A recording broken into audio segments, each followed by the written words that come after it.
We praise the Lord for the grace love has done us to be found at His feet even this successive third evening too. ఈ మూడవ దినం కూడా ఆయన యొక్క పరిశుద్ధ సన్నిధిలో మనం చేరురావడానికి దేవుడు మనకి అనుగ్రహించిన కృపను బట్టి దేవునికి స్తోత్రాలు. We appreciate all your prayer support that has gone towards these meetings. ఈ మీటింగ్ కొరకై కూడా మీరు ఇచ్చినటువంటి ప్రార్థనా సహాయం కొరకు మీకు వందనాలు. Please turn with me to book of Haggai chapter 2, reading all together verse 19. నాతో పాటు రండి, హగ్గై గ్రంథము 2వ అధ్యాయం 19వ వచనం అందరం కలిసి చదువుకుందాం. Haggai chapter 2, reading all together verse 19. Haggai 2:19 అందరం కలిసి. కొట్లలో ధాన్యమున్నదా, ద్రాక్ష చెట్లైనను అంజూరపు చెట్లైనను దానిమ్మ చెట్లైనను ఒలీవ చెట్లైనను ఫలించకపోయిన కదా, అయితే ఇది మొదలుకొని నేను ఆశీర్వదించదను. Shall we read it once again? మరొకసారి చదువుకుందామా. కొట్లలో ధాన్యమున్నదా, ద్రాక్ష చెట్లైనను అంజూరపు చెట్లైనను దానిమ్మ చెట్లైనను ఒలీవ చెట్లైనను ఫలించకపోయిన కదా, అయితే ఇది మొదలుకొని నేను మిమ్మల్ని ఆశీర్వదించదను. From this day will I bless you. ఇది మొదలుకొని నేను మిమ్మల్ని ఆశీర్వదించదను. Shall we pray? ప్రార్థించుకుందాం.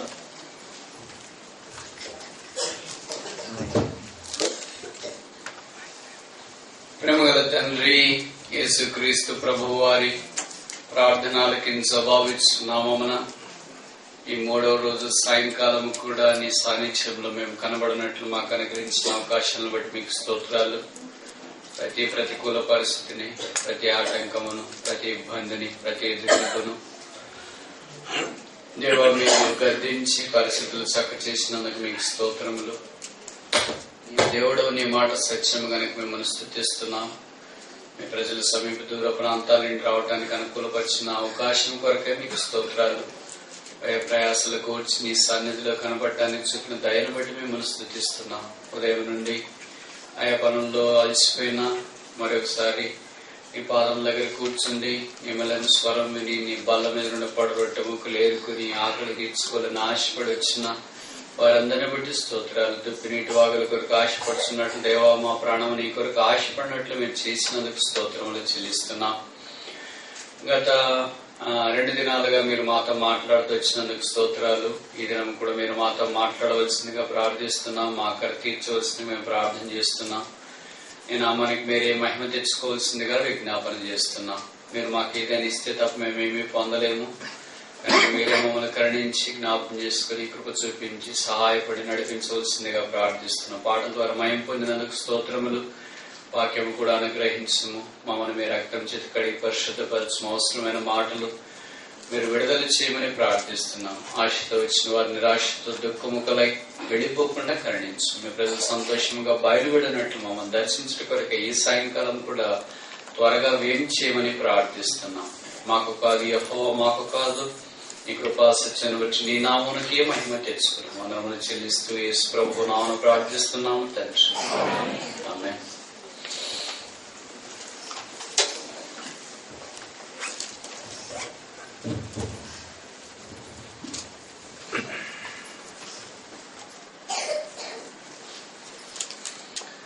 We have been dwelling upon the God's blessing rested upon the human being from the annals of this Bible. బైబిల్లో రాయబడినటువంటి ఆయా వ్యక్తుల మీద దేవుడు కుమ్మరించినటువంటి ఆశీర్వాదాల గురించి మనం ధ్యానిస్తున్నాం. Firstly, we have seen the call for the blessing in relation to the life of Noah. Noah జీవితంలో దేవుడు తనకు మరి ఇచ్చినటువంటి ఆశీర్వాద పిలుపు గురించి చూసాం. And secondly, we have seen the commitment for the blessing in relation to the life of Abraham. Abraham జీవితంలోంచి మరి దేవుడు అబ్రహామును ఆశీర్వదించాలన్నటువంటి ఆ నిర్ణయం చూసాం. And thirdly, we are going to go to look into the third person called Isaac in relation to the consecration for the blessing. మరి ఈ ఆశీర్వాదం కొరకైన ప్రతిష్టతకి సంబంధించి ఇస్సాకు జీవితంలోంచి కొన్ని విషయాలు చూస్తాం. God is more serious about the serious people. మరి తీవ్రంగా ఉండే వారి విషయమై దేవుడు తీవ్రంగా చూస్తూ ఉంటాడు. If you are serious about spiritual matters, God will also be serious in blessing a person like who is more serious, like that of Noah, Abraham and Isaac. మరి నువ్వు ఆత్మీయంగా ఆశీర్వదించబడాలన్నటువంటి ఆ తీవ్రత ఆశ నీలో ఎంతగా ఉంటుందో అంతగా దేవుడు ఆ నోవా వలె అబ్రహాం వలె నిన్ను ఆశీర్వదిస్తాడు. In the first book of the Bible, we call it as a Genesis, we have at least 4 stalwarts. ఈ మొదటి పుస్తకమైనటువంటి ఆదికాండంలో కనీసం 4 మరి దృఢమైన వ్యక్తులు కనిపిస్తారు. Number 1, Abraham. మొట్టమొదటి వ్యక్తి అబ్రహాము. Number 2, Isaac. రెండవది ఇస్సాకు. Number 3, Jacob. మూడవది యాకోబు. Number 4, Joseph. నాలుగవది యోసేపు. Each stalwart stands for a spectacular characteristic in relation to their attachment with God. ఈ 4 వ్యక్తులు కూడా తమ జీవితంలో దేవునితో కలిగి ఉన్నటువంటి సంబంధం విషయాల్లో అత్యద్భుతమైనటువంటి విషయాలు కలిగి ఉన్నారు. For example, Abraham built 4 altars unto the Lord, speaks of his relationship with God, and he is always tending to revive his relationship with him. మరి ఉదాహరణ చూస్తే అబ్రహాం విషయంలో తన జీవితం అంతట్లో 4 బలిపీఠాలు కట్టి తద్వారా దేవునితో తన ఎలాంటి సంబంధ బాంధవ్యం కలిగి ఉన్నాడో అది చూపించాడు. And with respect to Isaac, he has dug 4 wells, which speaks of that his thirst can be quenched by the Spirit of God and even the power of Jesus Christ. మరి రెండవదిగా ఇస్సాకు జీవితంలో చూస్తే తను 4 బావులు తవ్వాడు. తద్వారా తన జీవితంలో ఎంత దాహం కలిగి ఉన్నాడో ఆ దాహం దేవుని ఆత్మ ద్వారా యేసు ప్రభు ద్వారా ఎలా తీర్చబడిందో మనకు కనబడుతుంది. And as far as Jacob is concerned, he has erected 4 pillars, speaking that he is a man not pertaining to this world, but he is pertaining to the heavenly kingdom. యాకోబు జీవితంలో చూస్తే తను 4 రాతి స్తంభాలు నిలబెట్టాడు. అదేం చెప్తుందంటే ఈ లోక సంబంధమైన విషయాలు కాకుండా తను పరలోక సంబంధమైన విషయాల మీద ఆశ కలిగి ఉన్నట్లు మనసు నిలిపినట్లు కనపడుతుంది. And finally, Joseph has 4 garments, speaks of his divinity is received from God, but not of himself. మరి యేసువు జీవితంలోకి వస్తే తన 4 రకాలైనటువంటి వస్త్రాల గురించి అక్కడ మనకు కనపడుతుంది. అది తన దైవత్వము తన వల్ల కలిగింది కాదు కానీ దేవుని వల్ల తాను పొందిందని చూపిస్తుంది. So each stalwart has a different ministry for which God has called unto them. మరి దేవుడు వారిని పిలిచిన విధానాన్ని బట్టి ఈ 4 వ్యక్తులు కూడా భిన్నమైనటువంటి పిలుపులు కలిగి ఉన్నారు. God has a separate and candid plan for each one of us who are seated over here in this evening. ఈ యొక్క సాయంకాల సమయంలో కూడా ఇక్కడ కూర్చున్న ప్రతి ఒక్కరి విషయమై దేవుడు వ్యక్తిగతంగా ప్రత్యేకమైన ప్రణాళిక కలిగి ఉన్నాడు. All men have built altars. అందరూ బలిపీఠాలు కట్టలేరు. All men have dug wells. అందరూ బావులు తవ్వలేరు. All men have erect pillars. అందరూ ఈ రాతి స్తంభాలు నిలబెట్టకపోవచ్చు. All men have changed garments like Joseph had. మరి యోసేపు వలె అందరూ ఈ వస్త్రాలు మార్చుకోలేకపోవచ్చు. But in all these 4 people, we have a common factor called the 4. మరి ఈ 4 వ్యక్తుల్లో కూడా ఒక మరి కామన్ ఫ్యాక్టర్ మనకు కనబడుతుంది ఏంటంటే నిరీక్షణ. 4 అనేది కనిపిస్తుంది. 4 అనేది. Why only 4? Why not 5? Why not 2, 3? మరి ఎందుకు 4 అనే చెప్పబడింది? 5 ఎందుకు కాకూడదు? లేదా 2, 3 ఎందుకు కాకూడదు? Abraham can build 5 altars. A person who has built 4 altars has no barrier to build a 5th altar as well. 4 బలిపీఠాలు కట్టినటువంటి అబ్రహాంకి 5ది కట్టడం విషయం కాదు, కానీ ఎందుకు 4తోనే ఆగిపోయాడు? And same is the case with Isaac too. మరి అదే రకంగా ఇస్సాకు విషయంలో కూడా. And the same is the case with Jacob too. మరి యాకోబు విషయంలో కూడా అదే జరిగింది. And same is the case with in relation to the life of Joseph too. మరి యోసేపు జీవితానికి సంబంధించి కూడా ఇలానే జరిగింది. So there must be a good reason as to why the Lord has limited them for only 4 in respect to their ministry unto the Lord. మరి దేవునికి వారు చేసినటువంటి పరిచర్య విషయానికి వస్తే వాళ్ళు ఎందుకు ఈ 4 అనే సంఖ్యతోనే పరిమితం చేయబడ్డారు? We all know that 4 speaks of the universality. మరి మనందరికీ తెలుసు ఈ 4 అనేది విశ్వం గురించి సార్వత్రికాన్ని గురించి జ్ఞాపకం చేస్తుంది. సార్వత్రికాన్ని గురించి జ్ఞాపకం చేస్తుంది. And on the 4th day he created the sun and the moon. ఎందుకంటే దేవుడు 4వ రోజున ఈ సూర్యుని చంద్రుడిని సృష్టించాడు. So moon and stars and all these celestial bodies are common for every country. Name it, you are in the Middle East or Americas or England or India or Australia, Europe, Antarctica, Greenland. Name it any land, all these celestial bodies are common for everyone. మరి దేవుని చేత సృష్టించబడినటువంటి సూర్య చంద్రాలు, నక్షత్రాలు, ఆకాశ విషయాలు అంతా కూడా ఏ దేశంలో ఉన్న ఏ ప్రాంతం వరకైనా అవందరికీ ఒకటే, అందరికీ సమానం. And same is the case in respect to the God. God is one and is same for everyone. అదే రకంగా దేవునికి కూడా చెందుతుంది. దేవుడు కూడా ఒక్కటే, అది ఏ ప్రాంతంలో ఉన్నా ఎవరైనా సరే. And we have 4 gospels, speaks of the universality. మరి 4 సువార్తలు మనకున్నాయి, అది కూడా సార్వత్రికాన్ని గురించి మాట్లాడుతున్నాయి. We have 4 bees mentioned in book of Revelation. మరి రెవల్యూషన్ ప్రకటన గ్రంథంలో 4 జీవులు అన్న దాని గురించి మాట్లాడుతుంది. So all the 4 speaks of the distinct universality God has planned for a human being. కాబట్టి మనిషి కొరకై దేవుడు చేసినటువంటి ఒక ఆ ప్రత్యేకమైన సార్వత్రికాన్ని గురించి 4 అనే సంఖ్య మాట్లాడుతుంది. So 4 altars speaks of universality. మరి 4 బలిపీఠాలు కూడా సార్వత్రికాన్ని గురించి మాట్లాడుతున్నాయి. And 4 wells speaks of the universality. ఈ 4 బావులు కూడా సార్వత్రికాన్ని గురించి మాట్లాడుతున్నాయి. And 4 pillars tell us about universality. ఈ 4 రాతి స్తంభాలు కూడా ఆ సార్వత్రికాన్ని గురించి మాట్లాడుతున్నాయి. And 4 garments speaks of the universality. ఈ 4 వస్త్రాలు కూడా ఈ సార్వత్రికాన్ని గురించి మాట్లాడుతున్నాయి. So we are not pertaining to this world, but we are the people who are going to be, we are people belonging to the kingdom that is going to be revealed soon. మరి మనం ఈ లోకానికి సంబంధించిన వారం లేదా ఇక్కడే ఉండిపోయేవారం కాదు కానీ త్వరలో ప్రత్యక్షపరచబడబోయేటువంటి దేవుని రాజ్యానికి చెందిన వారం. What a joy it is for us to be a person. A Christian is always universal. He is not limited to a particular place. మరి మనం ఎంతో ధన్యులం. నిజంగా ఒక క్రైస్తవుడు ఒక ప్రాంతానికి సంబంధించిన వాడు మాత్రమే కాదు కానీ సార్వత్రికమైనటువంటి వ్యక్తి. He is a limitless person. తాను పరిమితి లేనటువంటి వాడు. I can't say I do belong to India, I do belong to Andhra, I do belong to Telugu speaking community. No. మరి నేను ఇండియాకి చెందిన వ్యక్తిని, ఆంధ్ర ప్రాంతానికి చెందిన వ్యక్తిని, తెలుగు మాట్లాడే వ్యక్తిని అని చెప్పడానికి లేదు. Can some say like that? I belong to Middle East, I belong to then Andhra Pradesh, I belong to Australia, I belong to America. No, it doesn't say like that. మరి సూర్యుడి కనుక నేను ఇండియాకి చెందిన వాడును, లేకపోతే మిడిల్ ఈస్ట్ కి చెందిన వాడును, లేకపోతే ఇంకా ఆంధ్రాకి చెందిన వాడును అని ఇలా చెప్పడు. And same is the case with respect to the privilege of a Christian too. అలాగే క్రైస్తవుడికి దేవుడు ఇచ్చినటువంటి ఆధిక్యతలు కూడా అలానే ఉన్నాయి. So we are people belonging to the universal family of Jesus Christ. మరి యేసు ప్రభు యొక్క సార్వత్రికమైన కుటుంబానికి చెందిన వారం మనం అందరం. Now we have to realize what ministry the Lord has entrusted to you and me.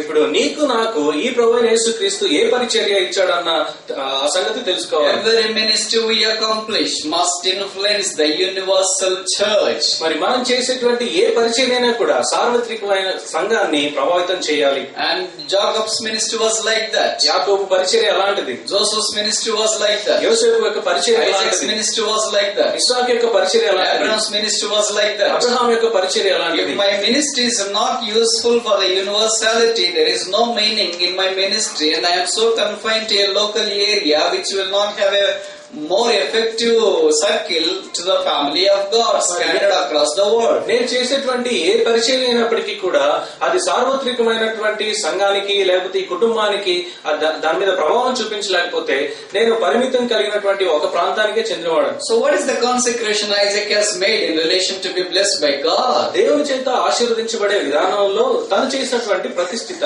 ఇస్సాకు చేసిన ప్రతిష్ఠిత ఏంటి? Genesis chapter 26 verse 3. ఆదికాండము 26వ అధ్యాయం 3వ వచనం. Genesis chapter 26 verse 3. ఆదికాండము 26వ అధ్యాయం 3వ వచనం. ఈ దేశమందు పరవాసివై ఉండము, నేను నీకు తోడై ఉండి నిన్ను ఆశీర్వదించదను.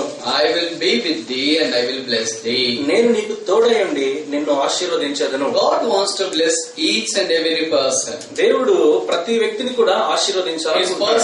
His father Abraham was blessed. తన యొక్క తండ్రి అయిన Abraham ఆశీర్వదించబడ్డాడు. Will he not get inherited blessings from his father? మరి తన యొక్క తండ్రి నుంచి తన ఆశీర్వాదం స్వాస్థ్యంగా పొందలేదా?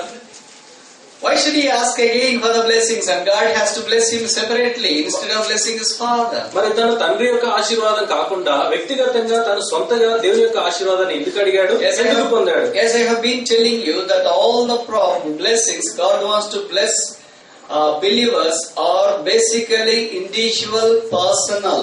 నేను ఇంతకు ముందు నుంచి చెప్తున్న విధానంగా మరి దేవుడు ఇచ్చేటువంటి ఆశీర్వాదం ప్రతి విశ్వాసికి కూడా అవి ప్రత్యేకమైనవి, వ్యక్తిగతమైనవి. So what consecration he has made in response to the blessing he has to receive from God? దేవుని దగ్గర నుంచి ఇస్సాకు పొందిన ఆశీర్వాదానికి ప్రతిగా ఇస్సాకు చేసిన ప్రతిష్ఠిత ఏంటి? Genesis chapter 26 verse 25. ఆదికాండం 26వ అధ్యాయం 25వ వచనం. 26, 25. అక్కడ అతడు ఒక బలిపీఠము కట్టించి యెహోవా నామమున ప్రార్థన చేసి అక్కడ తన గుడారం వేసెను. అప్పుడు ఇస్సాకు దాసులు అక్కడ బావి త్రవ్విరి. If you carefully scan this word, we come across at least 3 important characters. మరి ఈ 25వ వచనాన్ని చాలా జాగ్రత్తగా గమనిస్తే ఒక 3 లక్షణాలు అక్కడ కనపడతాయి. There he built an altar. అక్కడ ఒక బలిపీఠం కట్టించి there he erected a tent, అక్కడ తన గుడారం వేసి there he dug a well. అక్కడ బావి త్రవ్వించి. Note this point, akkada, there, not somewhere else where God hasn't told him. మరి దేవుడు తనకి చెప్పనటువంటి స్థలంలో కాదు కానీ ఆ ప్రాంతంలోనే అక్కడ అన్నటువంటి మాట. As per my knowledge with the scriptures goes that this is the only verse in the Bible where these three characteristics, altar, tent and the well is mentioned in a single verse. నాకు తెలిసినటువంటి Bible జ్ఞానానికి సంబంధించి బైబిల్లో ఈ ఒక్క వచనం మాత్రమే ఈ బలిపీఠము, గుడారము, బావి ఈ మూడు కలిపి ఉన్నటువంటి వచనం ఇది. There are so many altars built in the Bible. బైబిల్లో ఇంకా చాలా బలిపీఠాలు కట్టబడ్డాయి. There are so many people who lived in the tents. మరి గుడారంలో నివసించిన వ్యక్తులు చాలా మంది ఉన్నారు. People were associated with the well as well. మరి ఈ బావులతో సంబంధం ఉన్న వ్యక్తులు కూడా చాలా మంది ఉన్నారు. Integrating all these three characteristics in a single word is really fabulous and incredible. మరి ఈ మూడు కలిసి ఒక వచనంలో ఉండటం అనేది అది ఎంతో అత్యద్భుతమైనది, ఆశ్చర్యకరమైనది. What does these three things speak of? ఈ మూడు విషయాలు ఏం మాట్లాడుతున్నాయి? We all know that altar speaks of our relationship with God. మనందరికీ తెలుసు బలిపీఠం అనేది దేవునితో మనకున్నటువంటి సంబంధం గురించి. And we are familiar with the tent speaking that we are not belonging to this world, but we are in the pilgrimage and looking to the kingdom that is going to be revealed soon. మరి మనందరికీ తెలిసిన రీతిగా ఈ గుడారం అనేది కూడా మనం ఈ లోకానికి సంబంధించిన వ్యక్తులం కాదు, శాశ్వతంగా ఎక్కడ ఉండే వాళ్ళం కాదు, త్వరలో బయలుపరచబడబోయేటువంటి ఆ దేవుని రాజ్యానికి చెందిన వారం అన్న సంగతి తెలుపుతుంది. World speaks that our thirst will not be quenched by any resource that is available in this world, but Christ, who is a true living water. మరి ఈ బావి అనేది మనలో ఉన్నటువంటి దాహాన్ని ఈ లోకంలో ఏ మనిషి కూడా తీర్చలేడు, కేవలము జీవజల సమృద్ధి అయినటువంటి యేసు ప్రభువు మాత్రమే ఆ దాహాన్ని తీర్చగలడు. So we have to start our Christian life with altar. మరి మన యొక్క క్రైస్తవ జీవితాన్ని బలిపీఠంతో ఆరంభించాలి. Then we have to continue our life with the tent. మరి మన యొక్క జీవితాన్ని ఈ గుడారం అనే అనుభవంలో కొనసాగించాలి. Then we have to end our life at the well. మరి ఆ బావి దగ్గర మన జీవితాన్ని ముగించాలి. This is the order of a Christian life. This is the order of a Christian life. క్రైస్తవ జీవితంలో ఇది క్రమం. We can reverse this order. మరి ఈ యొక్క క్రమాన్ని మనం తిప్పేయచ్చు. తిప్పేయకూడదు. We can't start with our well. మరి మనము మన క్రైస్తవ జీవితాన్ని బావితో ఆరంభించకూడదు. We can't end up our life with altar. మరి మన యొక్క జీవితాన్ని బలిపీఠంతో ముగించకూడదు. We need to have all these things integrated together as a fabric of a Christian garment. మరి ఈ క్రైస్తవ్యం అనేటువంటి వస్త్రంలో ఇవన్నీ మూడు విషయాలు కలిగి ఉండాలి. But there is an order for that. కానీ దానికి ఒక క్రమం ఉంది. So all believer has to start his life with the altar. ప్రతి విశ్వాసి కూడా తన యొక్క క్రైస్తవ జీవితాన్ని బలిపీఠంతో ఆరంభించాలి. Now I would like to ask you a simple question. ఒక సామాన్యమైన ప్రశ్న మిమ్మల్ని అడగాలనుకుంటున్నాను. How many people have built altars unto the Lord in the Bible? బైబిల్లో దేవునికి ఎంతమంది వ్యక్తులు బలిపీఠాలు కట్టారు? How many are mentioned in the Old Testament? How many are mentioned in the New Testament? మరి ఎంతమంది పాత నిబంధనలో పేర్కొనబడ్డారు, కొత్త నిబంధనలో ఎంతమంది చెప్పబడ్డారు? Who was the first altar builder in the Bible? బైబిల్లో మొట్టమొదటిగా బలిపీఠం కట్టినటువంటి వ్యక్తి ఎవరు? And who was the last altar builder in the Bible? మరి బైబిల్లో ఆఖరి బలిపీఠాన్ని నిర్మించిన వ్యక్తి ఎవరు? Then coming back to our questionnaire. మరి ఇప్పుడు తిరిగి మన ప్రశ్నలోకి వద్దాం. How many people have built altars unto the Lord? మరి ఎక్కువ బలిపీఠాలు ఎవరు కట్టారు? How many people? ఎంతమంది బలిపీఠాలు కట్టారు? Any guess?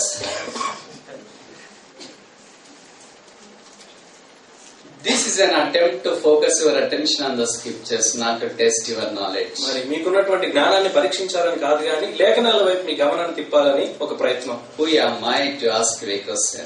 మరి మిమ్మల్ని ప్రశ్నించడానికి నేను ఎవరిని?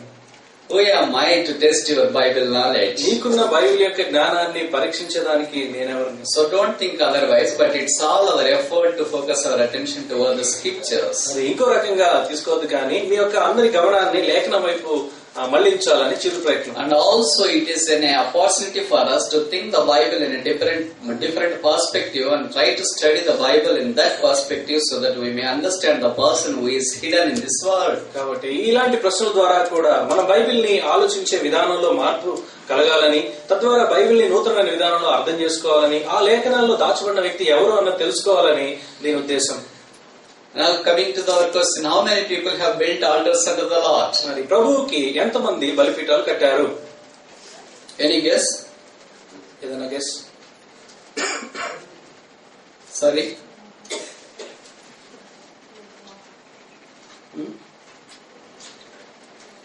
Could you understand my question? నా ప్రశ్న అర్థమైందా?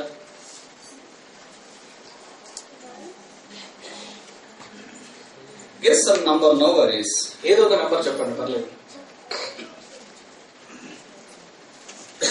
You don't like to guess, right? Guess చేయడం మీకు ఇష్టం లేదు కదా? Huh? Yeah, make it faster. త్వరగా చెప్పండి.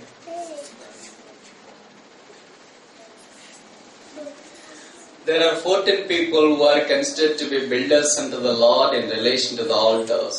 బలిపీఠాన్ని కట్టే విషయంలో 14 మంది ప్రభుకి బలిపీఠం కట్టినట్టు చెప్పబడింది. And who is the first person who built an altar unto the Lord? ప్రభువుకి బలిపీఠం కట్టిన మొట్టమొదటి వ్యక్తి ఎవరు? Noah. And of all these 14 people who have built altars unto the Lord, who have built more altars unto the Lord? మరి నిర్మించినటువంటి ఈ 14 మందిలో కూడా ఎక్కువ బలిపీఠాలు ఎవరు కట్టారు? Any guess? Huh? Moses incorrect. మోషే తప్పు. He built altars, but he hasn't built many altars unto the Lord. మోషే కూడా బలిపీఠాలు కట్టాడు కానీ ఎక్కువ కట్టలేదు. There are only 2 people who have built 4 altars unto the Lord. As I told earlier, that Abraham built 4 altars unto the Lord.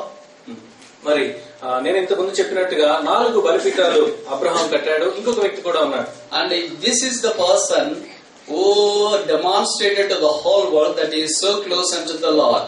మరి ఈ వ్యక్తి నేను దేవునితో చాలా సన్నిహితంగా ఉన్నాను అని ప్రకటించినటువంటి వ్యక్తి. What does it mean if you build more altars unto the Lord? It speaks that his closeness with the Lord. నువ్వు దేవునికి ఎక్కువ బలిపీఠాలు కట్టాడు అంటే దాని అర్థం ఏంటంటే దేవునితో ఎక్కువ సన్నిహితమైన సంబంధం కలిగి ఉన్నాడు. It doesn't mean that he is interested in construction. మరి దాని అర్థం అని కట్టడం అంటే ఇష్టం అని కాదు. It doesn't mean that he has lavish money, so you want to spend money vulgarly. మరి చాలా ఐశ్వర్యవంతుడు డబ్బులు ఖర్చు చేయాలి కనుక బలిపీఠాలు కడతాడని కాదు. No. అలా కాదు. His panting is to reveal himself that where he can communicate and show his relationship with the God. మరి దేవునితో తాను కలిగి ఉన్నటువంటి ఆ సన్నిహిత సంబంధాన్ని ప్రదర్శించే విధానంలో ఈ బలిపీఠం కట్టడేది ఒకటి. So Isaac has built altar unto the Lord. ఇస్సాకు దేవునికి బలిపీఠం కట్టాడు. And this is the first step we need to start in our Christian walk. మన క్రైస్తవ జీవితంలో కూడా మరి మనం దీంతో ఆరంభించాలి. And secondly, we come across tent. రెండవదిగా గుడారం. And this speaks that we are not permanent people in this world, and we are going to go to enter into the kingdom which God has prepared, for which God is the author and the finisher, and the foundations are laid by Him. మరి ఈ గుడారం అనేది దేని గురించి మాట్లాడుతుందంటే, విశ్వాసులుగా మనం ఈ లోకానికి సంబంధించిన వారం కాదు గాని దేవుడు బయలుపరచబోయేటువంటి ఆ నిత్యమైనటువంటి రాజ్యంలో ఆ దేవుడే పునాదులు వేసి నిర్మించినటువంటి ఆ నూతనమైన రాజ్యానికి చెందిన వారు అన్న సంగతి చెప్తుంది. Now we have a wells. ఇప్పుడు బావులు ఉన్నాయి. Then I would like to ask you a simple question again. ఇంకొక సామాన్యమైన ప్రశ్న అడగాలను. Of all the 66 books, in which book more number of wells are mentioned? మరి 66 పుస్తకాలలో కూడా ఈ బావి అన్నది ఎక్కువ సార్లు ఎందులో పేర్కొనబడింది? Yeah, absolutely true. It's in the book of Genesis. We come across many number of wells. సరిగ్గా చెప్పారు. ఈ ఆదికాండంలోనే ఈ బావుల గురించి అనేక సార్లు ప్రస్తావన ఉంది. In at least chapter 26, we come across 4 wells that are dug by Isaac. 26వ అధ్యాయంలోనే కనీసానికి 4 బావులు ఇస్సాకు తవ్వినట్టు కనబడుతుంది. Which means his thirst can be quenched by God alone. మరి దాని అర్థం ఏంటంటే తనలో ఉన్నటువంటి ఆ దాహము కేవలం దేవుడు మాత్రమే తీర్చగలడు అని. So believers' thirst must always be met by God and God Himself. మరి విశ్వాస యొక్క జీవితంలో ఉన్నటువంటి ఈ దాహం కూడా దేవుడే తీర్చగలడు, దేవుడు మాత్రమే తీర్చాలి. And I would like to draw your attention upon these wells tonight. మరి ఈ యొక్క రాత్రికాల సమయంలో ఈ బావుల విషయమై మీ గమనాన్ని మరల్చాలని నేను కోరుతున్నాను. As I told you earlier that he has dug 4 wells. ఇంతకుముందు నేను చెప్పినట్లుగా ఇస్సాకు 4 బావులు తవ్వాడు. But we are not going to glean about all the 4 wells, but we are going to focus our attention on only one well called Beersheba. మరి తవ్వబడినటువంటి ఈ 4 బావుల గురించి మనం ఈ రోజు ధ్యానించం, కానీ తాను తవ్వినటువంటి బెర్షెబా అన్న ఒక్క బావి గురించి చూస్తాం. Now the question is, ఇప్పుడు ప్రశ్న ఏంటంటే, do we have the experience of the altar? నీ జీవితంలో బలిపీఠం అన్న అనుభవం కలిగి ఉన్నావా? Do you have? మన జీవితంలో నీ అంటూ ఇంకోసారి వాళ్ళు రానిరు. నీకు అంటుందా ఏంటి? నువ్వు భలే నీ అని చెప్తున్నావు ఏంటి అంటున్నారు వాళ్ళు. మన్నా మన జీవితంలో. Is that okay? నీకు ఓకేనా? So I always speak like that because I myself associate with the people. I am no more superior to any of the person who is seated over here. On the other side, I do not merit even to wash the feet of the saint who is seated over here. మరి నేను ఎప్పుడు అలా అందరితో కలుపుకోవడానికి ఇష్టపడతాను. మరి నేను మీ అందరిలో ఎవరికంటే కూడా అత్యధికుడని నేను అనుకోవట్లేదు. మీ పాదాలు కడగడానికి కూడా నేను యోగ్యుడిని కాదు. Okay? So I do not ask you a question, but just we ask a question as a collective one. Do we have the experience of building an altar unto the Lord? నేరుగా మిమ్మల్ని అడగట్లేదు కానీ అందరం కలుపుకొని అడుగుతున్నాను, మన జీవితంలో ఇలాంటి బలిపీఠ అనుభవం ఉందా?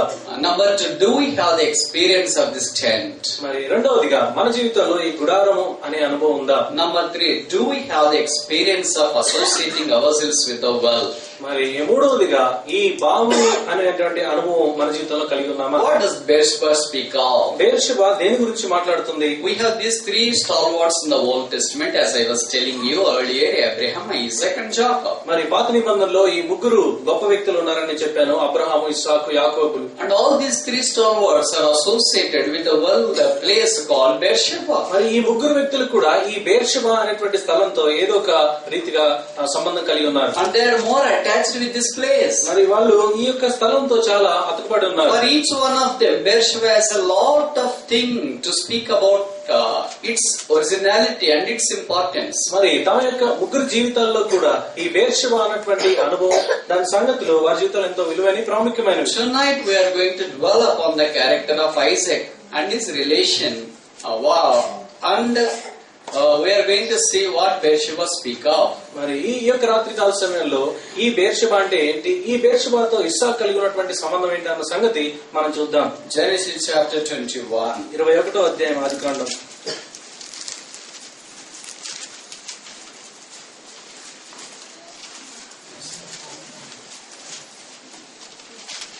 Or 22 verse 19.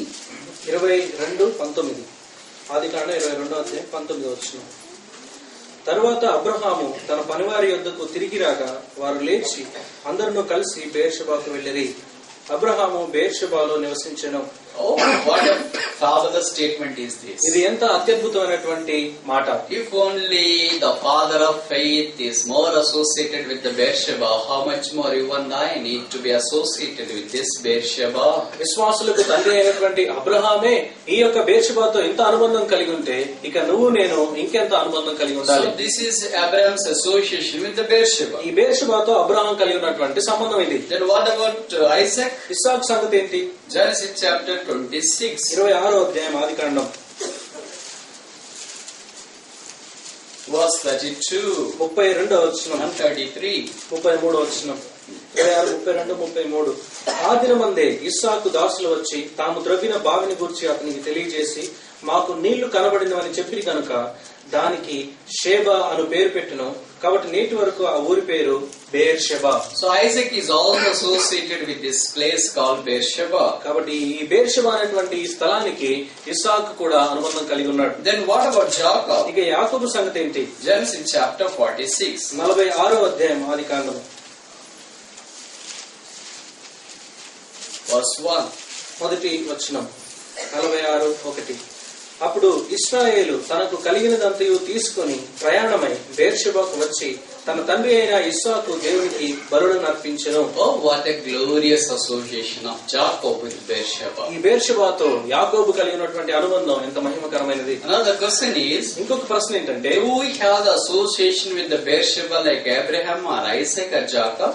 అబ్రహాం వలె కానీ, ఇస్సాకు వలె కానీ, యాకోబు వలె కానీ మన జీవితంలో ఈ బెర్షెబాతో అనుబంధం కలిగి ఉన్నామా? Abraham dwelt in Beersheba. Abraham అయితే బెర్షెబాలో నివసించాడు. And Isaac drank in Beersheba. మరి ఇస్సాకు ఆ Beersheba నీళ్లు తాగాడు.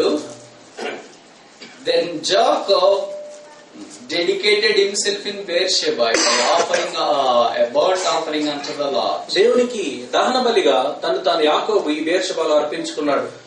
So in all these three important characters, we see their association and attachment with Beersheba. ఈ ముగ్గురు వ్యక్తుల్లో కూడా వారి జీవితాల్లో ఈ బేర్షెబాతో వారు కలిగి ఉన్నటువంటి సంబంధం అనుబంధం గురించి మాట్లాడుతున్నారు. In general, what does Beersheba speak of? మరి సాధారణంగా ఈ బేర్షెబా అంటే ఏంటి, అది దేని గురించి మాట్లాడుతుంది? Genesis chapter 21, 21వ అధ్యాయం ఆదికాండం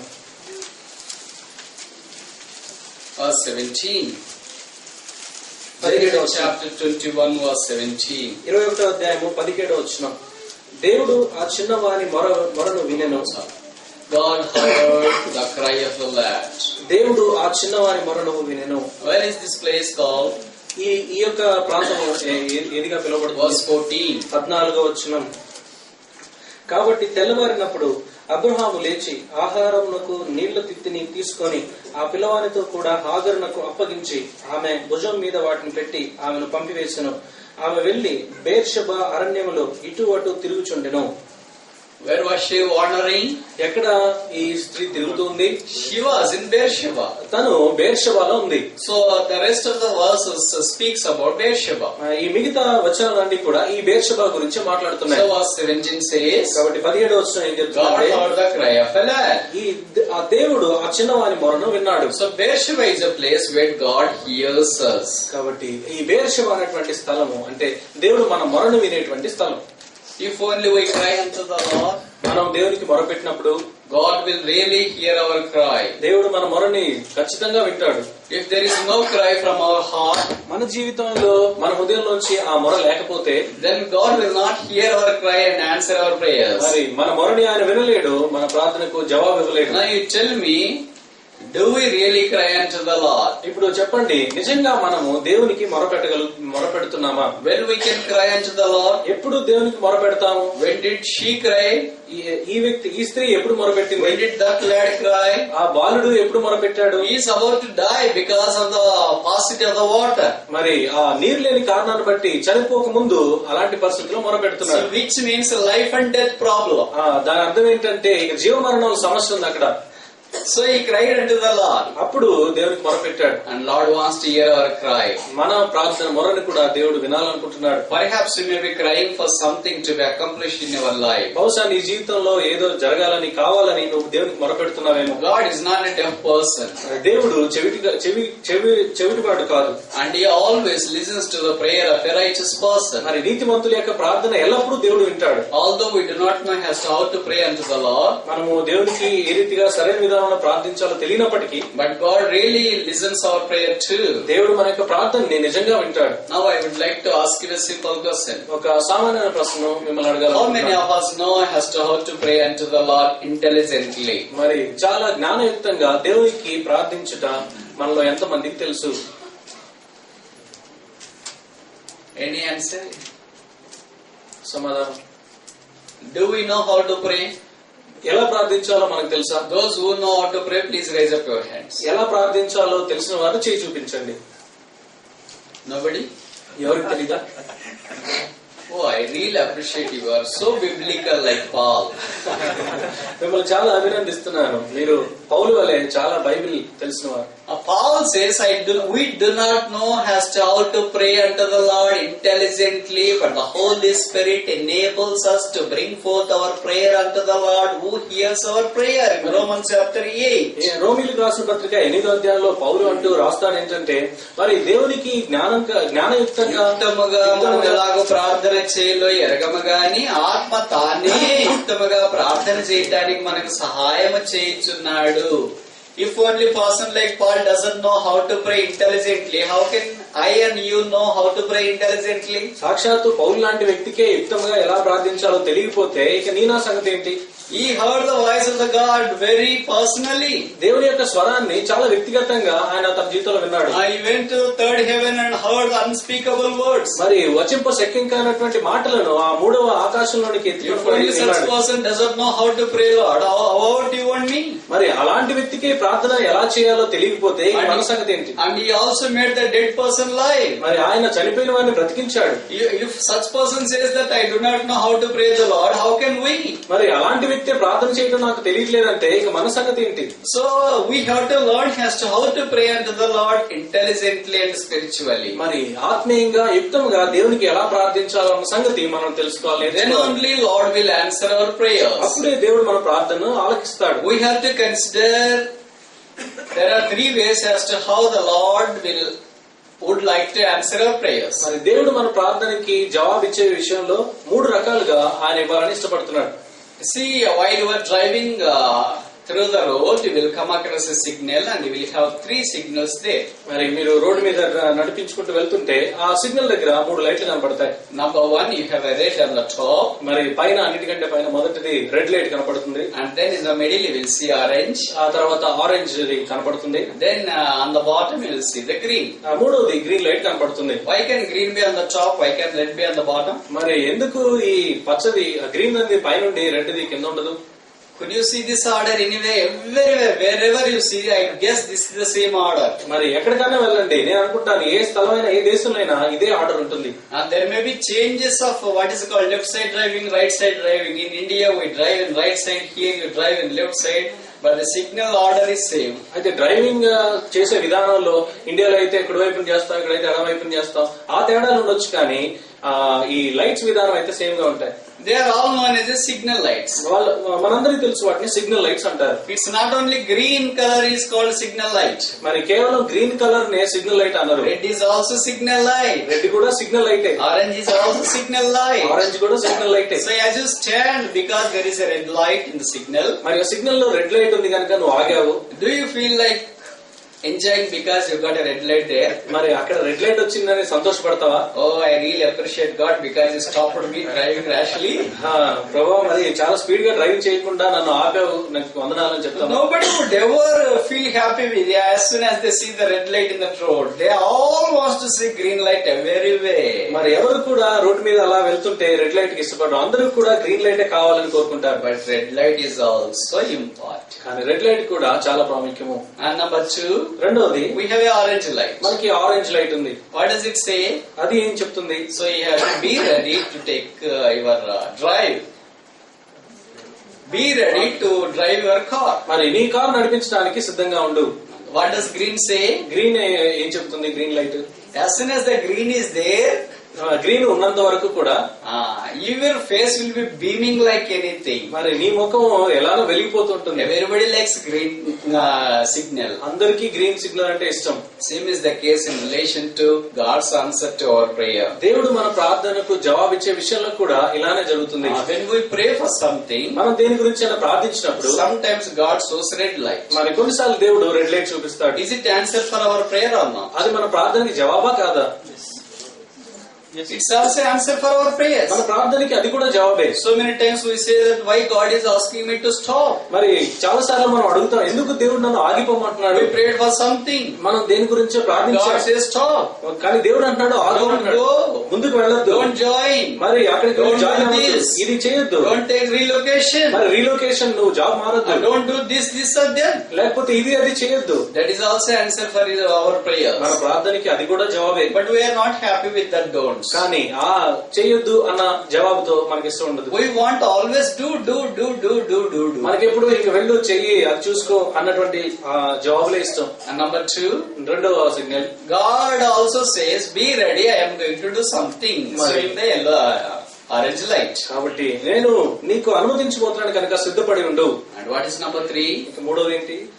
As soon as you pray, God really opens the door for you. నువ్వు ప్రార్థించిన వెంటనే దేవుడు నీ కోసం ద్వారాన్ని తెరుస్తాడు. So when we pray unto the Lord, కాబట్టి ప్రభువుకి ప్రార్థించినప్పుడు we have to prepare, receive the answer from the Lord in these 3 formats. మరి ఈ 3 విధానాల్లో కూడా దేవుడి దగ్గర నుంచి జవాబు పొందేదాని కొరకే మనం సిద్ధపడి ఉండాలి. We are so used that we want to receive the answer unto our prayers from God in only one format, that is in green light format. కానీ మనం దేవునికి ఎప్పుడు ప్రార్థన చేసినా దేవుడు వెంటనే ఎప్పుడు గ్రీన్ లైట్ చూపించాలి అన్నదానికి ఆ విధానానికి బాగా అలవాటు పడిపోయారు. We don't like orange light format. మరి ఆరెంజ్ లైట్ వేచి చూడాలి అన్నది చెప్పవు. And then red light format. లేకపోతే ఈ రెడ్ లైట్ విధానం కూడా We నచ్చదు. want always green light. మన జీవితాలు ఎప్పుడు green light Lord, I want ఉంటాయి. I want to go there. నేను అక్కడికి వెళ్ళాలంటున్నాను. Go.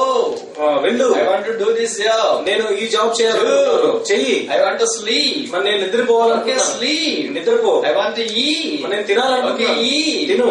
We want every time green signal. మనకి ఎల్లప్పుడూ green సిగ్నలే ఆశపడతాం. What happens if there is a green signal across Kuwait and no red and no orange? మరి ఈ Kuwait మొత్తంలో red signal, orange signal లేకుండా అన్ని green signal ఉంటే పరిస్థితి ఎలా ఉంటుంది? How it would be? ఎలా ఉంటుంది? There will be collisions in every signal మరి ప్రతి సిగ్నల్ కూడా యాక్సిడెంట్లు అవుతాయి. and people will be dying. ప్రజలు చనిపోతారు. So death will reign. Death will reign. మానవకు రాజ్యం ఏలుతుంది, తాండవం ఆడుతుంది. So what to do in order to avoid this death? మరి ఈ మరణాన్ని తీసివేయాలంటే ఏం చేయాలి? We have to have the red and orange too. మనకి ఆ రెడ్ సిగ్నల్ కావాలి, ఆరెంజ్ సిగ్నల్ కూడా So కావాలి. God has a plan for each one of us. కాబట్టి దేవుడు మన జీవితంలో ప్రతి ఒక్కరి ఎడల ఒక ప్రణాళిక కలిగి You may ఉన్నాడు. be praying for something. నువ్వు దేని గురించో God ప్రార్థిస్తున్నావు. may not be answering that.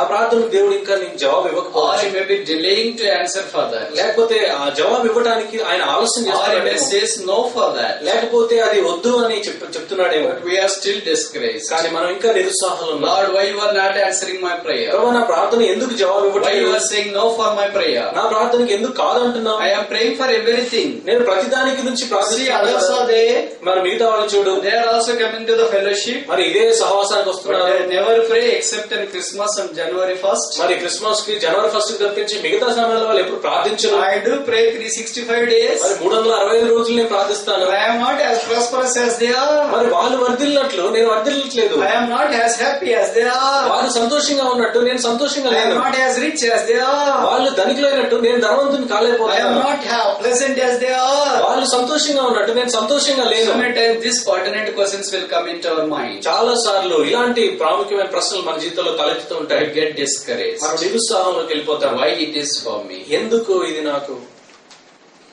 C.H. Spurgeon, considered to be the prince of the preachers, said once, a matured believer would crucify the question, why? మరి ఈ బోధకులకి యువరాజుగా పిలువబడినటువంటి CH Spurgeon అనే ఆయన ఈ రీతిగా చెప్పాడు, ఎందుకు అనేటువంటి ఆ మాటను మన జీవితంలో విశ్వాసులుగా సిలువ వేయాలి అని. అభివృద్ధి చెందిన క్రైస్తవుడు ఎందుకనే ప్రశ్నకు సిలువ వేస్తాడని సిహెచ్ స్పర్జన్ గారు చెప్పారు. If we do not crucify the question why in our lives we are not really progressing towards the Christian maturity. మరి ఎందుకు అనేటువంటి ఈ మాటను క్రైస్తవులుగా మనం సిలువ వేయకపోతే మన జీవితంలో క్రైస్తవంలో పరిణితి చెందట్లేదు. DL Moody once said the greatest enemy for DL Moody is DL Moody himself. మరి డిఎల్ మూడీ గారు ఈ రీతిగా చెప్పారు, డిఎల్ మూడీ యొక్క జీవితంలో మరి అతనికి శత్రువు ఎవరంటే ఆ DL మూడీనే. The greatest enemy for every believer is a believer himself. మరి ఒక విశ్వాస జీవితంలో చాలా పెద్ద శత్రువు ఎవరంటే ఆ వ్యక్తే. Because we are not willing to crucify these questions. కారణం ఏంటంటే ఈ ప్రశ్నలను సిలువ వేయడానికి మనం ఇష్టపడట్లేదు. There are so many matured believers. చాలా మంది ఎదిగినటువంటి విశ్వాసులు You ఉన్నారు. all know that Dr. Billy Graham. మరి డాక్టర్ బిల్లీ గ్రాహం గారి గురించి మీకు అందరికీ In the తెలుసు. 20th century, he was considered to be the world-renowned evangelist. మరి 20వ శతాబ్దంలో ఎంతో ప్రసిద్ధిగాంచినటువంటి సువార్థికుడు.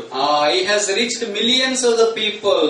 మరి కొన్ని లక్షల మందిని ఆయన చేరుకున్నాడు సువార్త ద్వారా. He preached millions of the people about the goodness of God. దేవుని యొక్క శుభవార్తను అనేక లక్షల మందికి ఆయన బోధించాడు, ప్రకటించాడు. And because of him, the whole world has opened to the gospel. మరి తనను బట్టి ప్రపంచం అంతా కూడా సువార్తకు ద్వారాలు తెరుచుకున్నాయి. And do you know what is his present condition now? తన యొక్క ప్రస్తుత పరిస్థితి ఏంటో మీకు తెలుసా? Now he is suffering with Parkinson's and confined to a bed.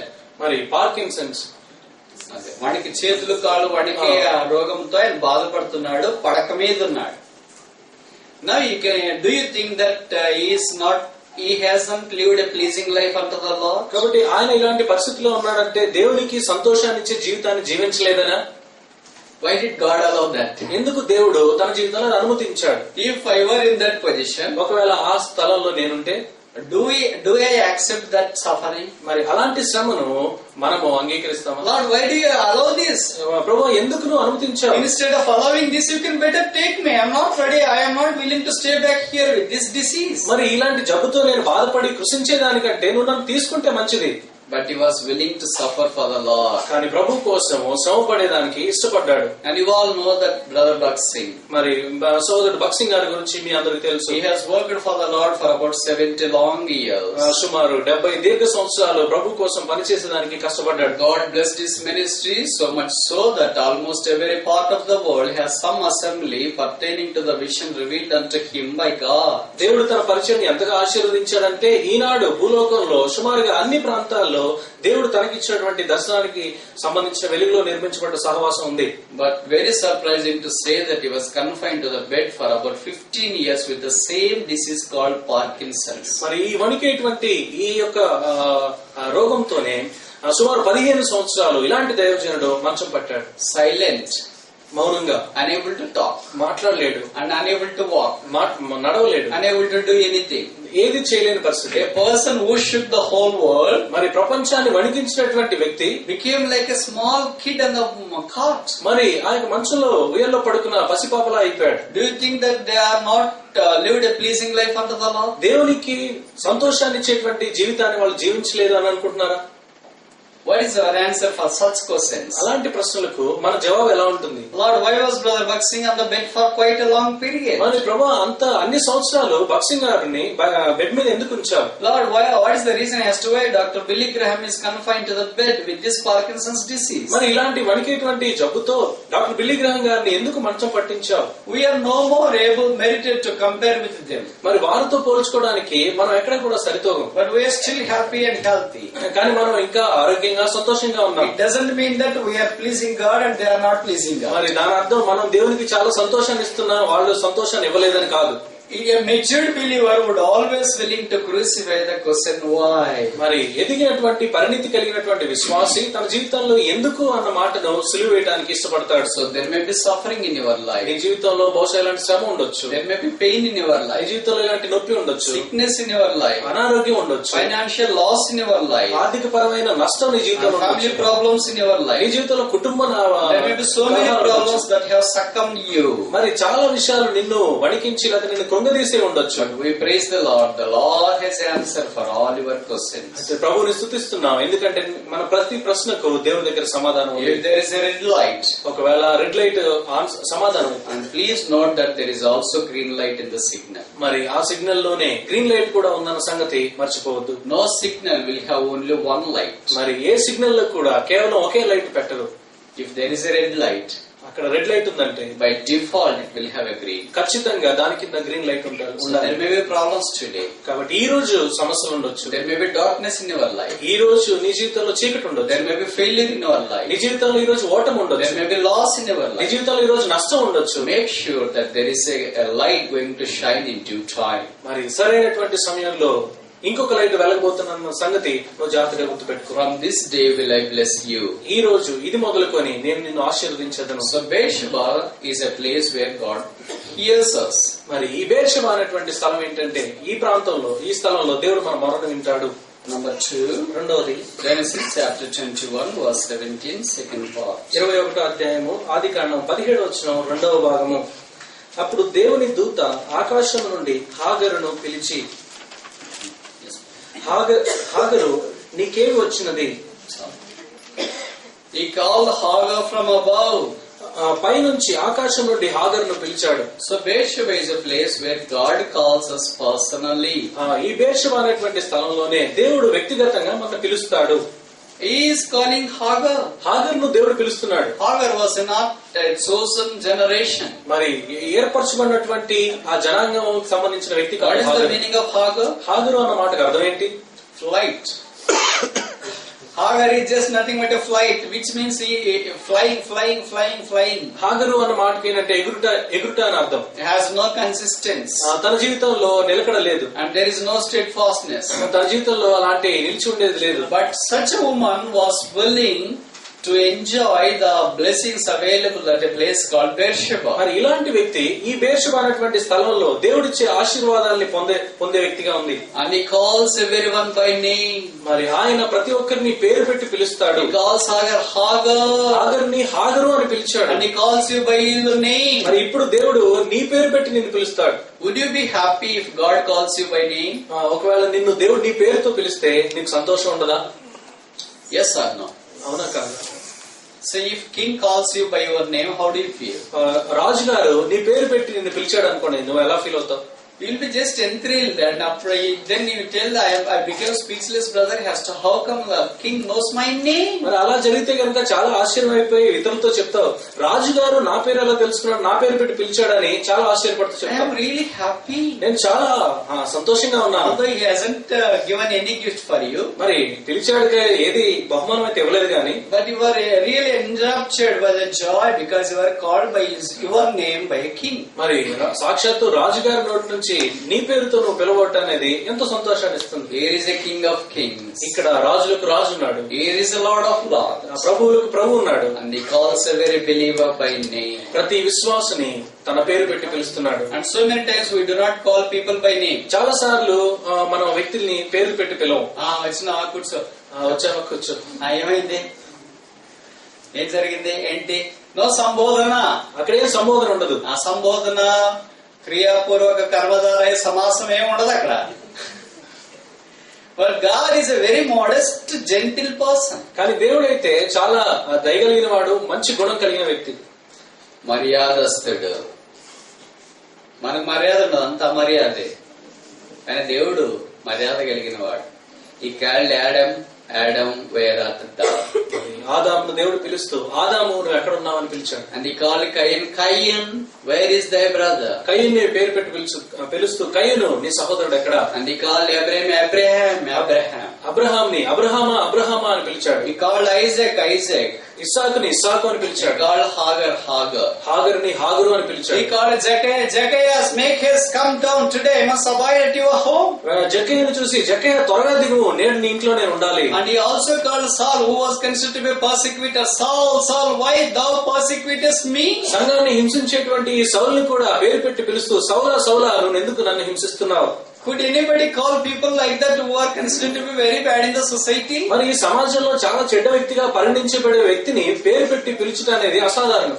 Usually we call people by name if they are so close to us and if they are older, younger to us. మరి మనకంటే చిన్నవారు, మనకు బాగా పరిచయమైన వ్యక్తుల్ని పేరు పెట్టి పిలుస్తాం. But if they are elder to us and if they are very notorious, we do not even touch them. మరి మనకంటే వయసులో పెద్దవారు అయ్యండి, చాలా అల్లరిగా ఉంటే వాళ్ళని ముట్టుకోం. But here is a God who has a common love for all sorts of the people. కానీ ఇక్కడ దేవుడు ఉన్నాడు, ప్రపంచంలో ఉన్న ప్రతి వ్యక్తి ఎడల ఒకే రకమైన ప్రేమ కలిగి ఉన్నాడు. He knows your name. నీ పేరు ఆయనకు తెలుసు. He is going to call you by your name. నీ పేరు పెట్టి నిన్ను పిలవనై ఉన్నాడు. No matter whether you are Shara or Hagar, he will call you. మరి నువ్వు శారా అయినా హాగర్ అయినా ఏదైనా కానీ నీ పేరు పెట్టి నిన్ను పిలుస్తాడు. That is the power of God's voice. అది దేవుని స్వరంలో ఉన్నటువంటి శక్తి. Once we hear his voice, ఒకసారి ఆయన స్వరం వింటే there will be no turning back in this life. ఈ జీవితంలో ఇక తిరగటం అనేది ఉండదు. One stroke with God will make us to take our sojourn until the finishing mark. దేవుడితో మనం ఒక్కసారి ఏర్పడినటువంటి అనుబంధం మన జీవితం అంకం వరకు అది కొనసాగుతుంది. So Beersheba is a place where God calls us by name. కాబట్టి ఈ బెర్షెబా అనే స్థలంలో దేవుడు మనల్ని పేరు పెట్టి పిలుస్తాడు. And thirdly, మూడవ సంగతి, Genesis chapter 21, ఆదికాండం 21వ అధ్యాయం verse 17, last part. 17వ వచనం ఆఖరి భాగం, మధ్య భాగం. భయపడకము. So Beersheba is a place where God comforts us. ఈ బెర్షెబా అనే స్థలంలో దేవుడు మనల్ని ఆదరిస్తున్నాడు. Fear not. భయపడకము. There is always fear like lurking in the heart of a believer. ప్రతి విశ్వాస జీవితంలో కూడా ఏదో ఒక రకమైన భయము ఉంటుంది. Is there anybody seated over here who has no fear at all? మరి నాకు ఏమాత్రం భయం లేదు అన్నటువంటి వ్యక్తి ఇక్కడ ఎవరైనా కూర్చుని ఉన్నారా? Anybody? ఎవరైనా? No? లేదు. Everybody has some fear or the other. మరి ప్రతి ఒక్కరికి కూడా ఒకటి కావచ్చు ఇంకొక భయం తమ హృదయాల్లో ఉన్నాయి. Some people may fear for the darkness. మరి కొద్దిమందికి చీకటి అంటే భయం. Some may fear for water. కొద్దిమందికి నీళ్ళు అంటే భయం. Some may fear for cockroaches and scorpions. కొద్దిమందికి కాక్రోచెస్, lizards, బల్లులు అంటే భయం. So some people they have fear of family. కుటుంబం అంటే కొద్దిమందికి భయం. And the fear of wife, fear of husband. మరి భార్య అంటే భయం, భర్త అంటే భయం.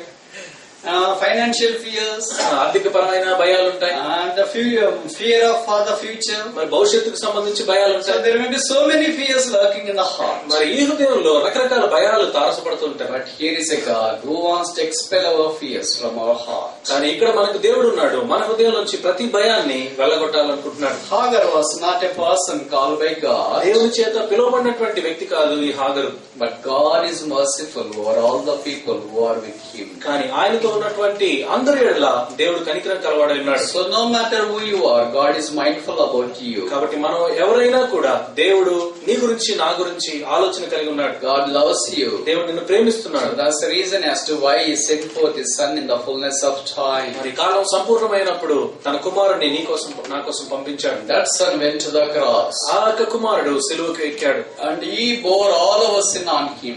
ఆయన మీద మనందరి పాపాలను ఆయన The మోపుకున్నాడు. chastisement of our peace was on Him. మన సమాధానార్థమైన శిక్ష ఆయన మీద పడిన. It pleased the Father to bruise His Son on the cross. ఆ సిలువ మీద ఆయన నలగొట్టుట ఆ దేవునికి ఆ తండ్రికి And His సంతోషమైంది. side was opened. తన యొక్క ప్రక్క చేర్చబడింది. Blood fountain, blood came out of His fountain. మరి ఒక ఫౌంటైన్ లాగా తన శరీరంలో రక్తం బయటకు వచ్చింది దారవలే. We praise the Lord because the blood of Jesus Christ cleanseth us from all our sin. మన యొక్క ప్రతి పాపం నుండి యేసు యొక్క రక్తం మనల్ని కడిగి పవిత్రపరుస్తుంది. అందుకు ప్రభువుకు స్తోత్రాలు. Today is no delay for you if only would like to accept Jesus Christ. ఈ రోజే నువ్వు ప్రభువుని కనుక అంగీకరించగలిగితే నీ జీవితంలో ఇక ఆలస్యం ఉండదు. I want to tell you one statement. ఒక మాట మీతో చెప్పాలంటే, The greatest day for God is today. మరి దేవుని యొక్క దృష్టిలో అత్యద్భుతమైన గొప్ప రోజు ఈ రోజే. The greatest day for Satan is tomorrow. మరి దేవుని సాతానికి చాలా గొప్ప రోజు రేపు. Could you understand the meaning of this statement? ఈ స్టేట్మెంట్ అర్థం మీకు The అర్థం. greatest day for God is today. దేవుని దృష్టిలో అతి గొప్ప రోజు ఈ రోజు. So whatever you want to do, you do today. మరి నువ్వేం చేయాలనుకుంటున్నావు ఈ రోజే చేయి. If you want to receive Jesus Christ, today is the day of salvation. యేసు ప్రభుని రక్షకుడిగా అంగీకరించాలనుకుంటే ఈ రోజే రక్షణ So దినం. with Zacchaeus, Jesus said, today I must abide at your home, not tomorrow. జక్కయ్యతో యేసు ప్రభు అన్నాడు, ఈ రోజు నేను నీ ఇంట్లో ఉండాలి, రేపు కాదు, Not next week, వచ్చే వారం కాదు, not next month, వచ్చే నెల కాదు, not next year. వచ్చే సంవత్సరం కాదు, Today, ఈ రోజే. today is the day of salvation. నేడే రక్షణ దినం. Today, if you hear me and come to me, I want to bless you. ఈ రోజు నువ్వు నా స్వరం విని నా దగ్గరికి వస్తే నేను నిన్ను ఆశీర్వదిస్తాను. Today, consecrate yourselves. ఈ రోజే నిన్ను ప్రతిష్ఠించు. Today, I am going to bless you. ఈ రోజే నిన్ను ఆశీర్వదించు. Today, I am going to answer all your prayers. ఈ రోజే నీ ప్రతి ప్రార్థనకి జవాబు Today, ఇస్తాను. I want to be with you. ఈ రోజే నేను నీకు తోడుగా Today, ఉండాలనుకుంటున్నాను. I want to go before you. ఈ రోజు నేను నీకు ముందుగా వెళ్ళాలనుకుంటున్నాను. Today, I want to solve all your problems. నీ ప్రతి ప్రశ్నకు నీ యొక్క పరిష్కారం చూపించాలనుకుంటున్నాను. Today, I want to touch you. ఈ రోజు నేను నిన్ను ముట్టాలనుకుంటున్నాను. Today, I want to transform you. ఈ రోజు నేను నిన్ను మార్చాలనుకుంటున్నాను. Today, I want to make you a man with excellency. ఈ రోజే నేను నిన్ను స్వస్థత బుద్ధి గలవాడుగా చేయాలనుకుంటున్నాను. That is the dictionary of God. అది దేవుని యొక్క dictionary. When we come to devil, సాతాను దగ్గరికి వచ్చినప్పుడు and he says tomorrow, రేపు అంటాడు. don't believe God today. You can try tomorrow. ఈ రోజు దేవుని యందు విశ్వాసం ఉంచొద్దు, రేపు ప్రయత్నం చేయి. Tomorrow you can accept him. రేపు నువ్వు ఆయన అంగీకరించవచ్చు. Tomorrow you can go there. రేపు నువ్వు అక్కడికి వెళ్ళొచ్చు. Tomorrow you can pray. రేపు నువ్వు ప్రార్థించవచ్చు. Tomorrow you can study the Bible. రేపు నువ్వు బైబిల్ చదువుకోవచ్చు. Tomorrow you can go to the meeting. రేపు నువ్వు మీటింగ్ కి వెళ్ళొచ్చు. And tomorrow you can meet believers. రేపు నువ్వు విశ్వాసులు కలుసుకోవచ్చు. Tomorrow you can witness about Christ. రేపు నువ్వు క్రీస్తుకి And సాక్షిగా tomorrow goes every day tomorrow. మరి రేపు అని ఆంధ్రలో రాసింటారు కదా. This is the concept of devil. మరి అపవాది యొక్క అంశం ఉద్దేశం ఇది. రేపు రేపు రేపు రేపు అనే దానికి గ్రూప్ లేదంటారుగా ఒక సామెత.